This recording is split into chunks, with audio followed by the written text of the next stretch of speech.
रुख करते हैं सिब्बी का, जहां पर पाक वतन पार्टी की जानिब से अमन इस्तेकाम बलोचिस्तान रैली निकाली गई। रैली चेयरमैन पाक वतन पार्टी की सरबराही में वजीरानी हाउस से निकाली गई, जो कि मुख्तलिफ शाहराहों से होती हुई प्रेस क्लब पर पहुंची। मजीद जानते हैं सिब्बी से हमारे रिपोर्टर सैयद नवाज अली शाह की रिपोर्ट से। चेयरमैन पाक वतन पार्टी की जानिब से अमन इस्तेकाम बलूचिस्तान रैली बख्तियाराबाद से निकाली गई। रैली में हज़ारों अफराद ने शिरकत की। रैली मुख्तलिफ शहरों से होती हुई पब्लिक पार्क पहुंची, जहां पर मुकर्रिर ने मीडिया से बातचीत करते हुए कहा, जैसा कि आज हम लोगों ने अमन इस्तेकाम रैली बलूचिस्तान निकाली है, तहसील लेडी से हम लोग अभी यहाँ सिब्बी में पहुँचे हैं।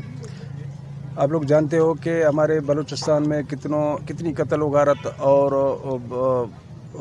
जानी व माली नुकसान हुआ।